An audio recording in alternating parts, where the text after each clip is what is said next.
Hello Calgary and welcome back to the channel. In today's video we're going to talk about 5 misconceptions that most people have when going for a mortgage. Now there is quite a bit of people moving to Calgary, coming to Alberta. Net migration is huge this year.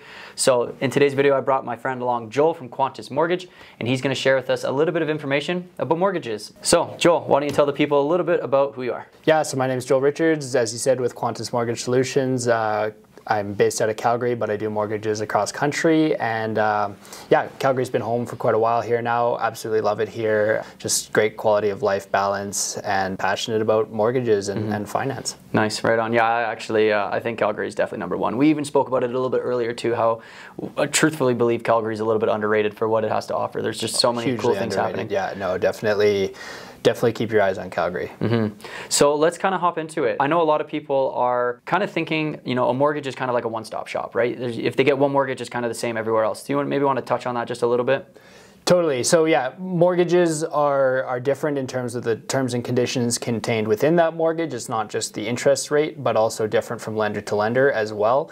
And lenders themselves are also very different. So it's not just like you're buying, you know, the same mortgage from this lender or this lender or this lender. Like each lender has different nuances in their policy that make one a better fit for a certain borrower and another a better fit for another borrower. So that's one of the main misconceptions that I deal with, is people thinking that mortgages are very uniform, and lenders as well. And the truth is they're not. There's all sorts of different lenders that are really good in certain niches and not so much in others. So does that mean that mortgage brokers would also have like different connections and different opportunities for different people? Totally, yeah. I mean, that's one of the biggest benefits with working with a mortgage broker, is that we are plugged into all sorts of different lenders, and with certain ones we get preferable pricing, or certain ones we have access to that no one else would have access to, because a lot of these lenders they're not brick and mortar lenders, so they don't even have a place that you can go walk into, and that doesn't mean they're not a reputable business that doesn't do billions of dollars worth of financing a year, but they don't have brick and mortar locations like your Scotiabank or your TD or your CIBC. So the only way you can access these lenders is through a mortgage broker. Okay, yeah, totally fair. So another one that I thought was quite interesting that we talked about before is, you know, let's just say someone gets approved for $500,000. Now, can they go out and buy anything under the sun for $500,000?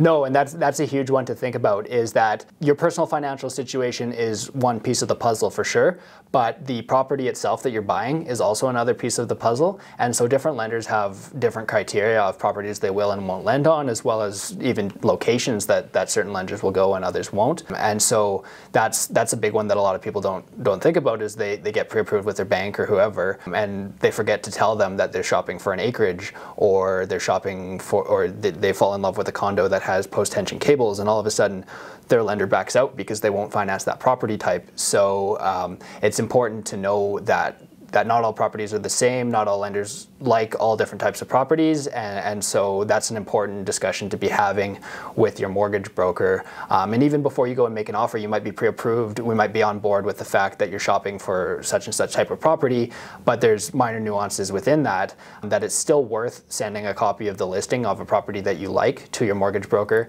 and just having them do a quick check on it and make sure that there's no red flags from a financing perspective that you didn't see. Good point.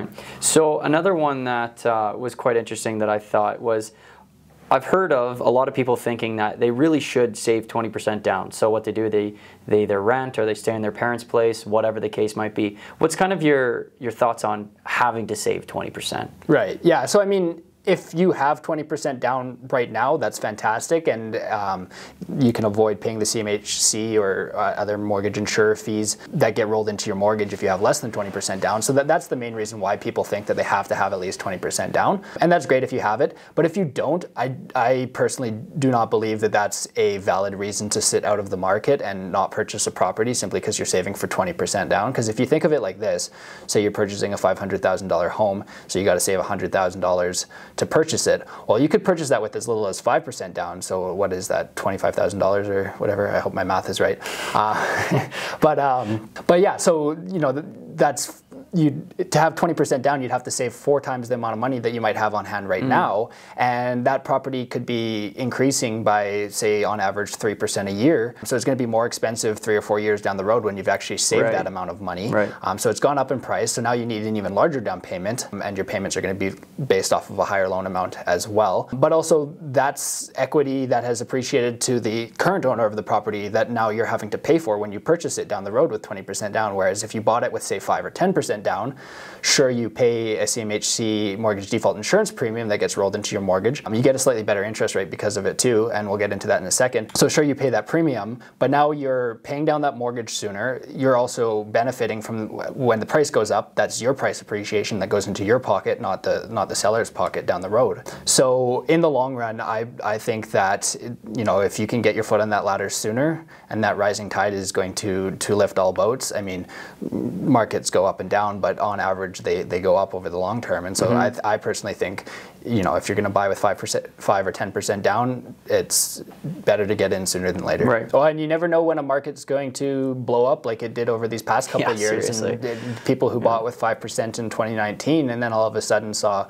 massive price appreciation, like that's way better than having been saving for 20% down and then realize you're behind the 8 ball again because prices have gone up and now you need to save more. So, So a lot of people think that the 5% down program is only for first-time home buyers.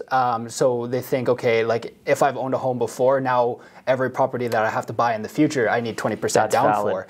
And that's not true. It's only for owner-occupied properties, but if you've owned a property before and you want to buy another one, as long as you're going to live in that property, you can buy the next property with 5% down. So that actually leads into a great strategy that I often speak with my clients about. It's called house hacking, where you buy a property that with 5% down or whatever percent down that you're going to live in for a couple years, live in there until you outgrow it, and then, you know, maybe you don't have 20% down save for your next property, and you want to have, say, a rental property, rather than just staying in that property and putting, because you need 20% down on a rental property, but you could buy another owner-occupied property with 5% down, move to that next one, and turn your current one into a rental property. So now you've got 2 properties with 5% down each, rather than so it's a great strategy. So yeah, you don't need 5% down, you don't need 20% down if you're not a first-time home buyer. You can, any property that you intend to occupy, or even a second home, as long as you don't intend to rent it out, you can purchase with 5% down. Okay,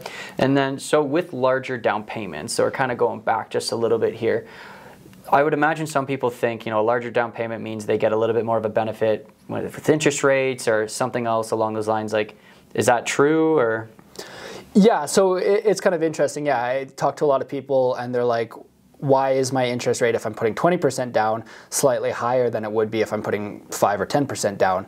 And so that's an interesting nuance of the mortgage market. Is any mortgage with less than 20% down is what's called an insured mortgage. So you have CMHC, Genworth, Canada Guarantee. So basically you have a mortgage default insurer that's insuring that mortgage on the back end so that the lender doesn't lose money if you were to default on your loan. And so that reduces risk for the lender. And so when you have an insured mortgage, even if you're putting 5 or 10% down, which would on the surface seem like higher risk to the lender, because there's that mortgage default insurance in place that you pay for and gets rolled into your mortgage, that actually reduces risk for the lender, so they're able to offer you a slightly better interest rate. Whereas when you have 20% down, now it's considered a conventional mortgage. Oftentimes it's still, and this gets into the weeds, but it's still considered insurable, but you're not paying for that insurance policy. That kind of gets beyond what I want to discuss. But at 20% down, the risk is actually higher to the lender than if say it was 5 or 10% down. So the interest rate takes a little bit of a jump when you go and put 20% down. Now, if say you put 30% down or 50% down, you might get a little bit of a rate discount from there within the conventional space. But 20% down is the minimum down payment that you can have for like a conventional mortgage. And so when we're talking about that space, you're going to pay a little bit more. Once you get to having 35% down, you're going to get more or less the same rate for a conventional mortgage as you would with an insured mortgage. I actually didn't even know that. So that's actually really sweet information. So if there's one thing that I've learned in my career, it's that mortgages are very complex, and it is not something that I want to do or ever will do. So I appreciate people like Joel who actually take the time and learn about these things, because at the end of the day, you know, your mortgage on your house is very important, right? You don't want to just skip that step or look past that step. You want to get all the information ahead of time and make sure that you're making a good, sound financial decision. So Joel, thank you so much, man. I really appreciate you coming on the channel. Was there anything else that you might want to just bring up, last point? No, I mean, I'll just touch on that last thing you said, which is like a lot of people, I mean, mortgages aren't as exciting as shopping for the property itself, right? Like, yeah. Shopping for a property is a lot of fun. Mortgages are not. It's the exact opposite of fun, but it's very important nonetheless. And so, working with somebody who does get enjoyment out of the nerdy aspects of mortgages and is going to guide you through that and make sure that that aspect of your purchase is well taken care of, because it's, as you said, it's hugely important, and you can lose or save a lot of money by making better or worse choices. Right on. So with that being said, if anyone has mortgage information questions and you're looking to maybe apply for a mortgage, you can reach out to Joel. The contact information will be at the bottom of the screen. So once again, man, thank you very much. Really appreciate you coming on the channel today, and we'll see you guys on the next one. Peace.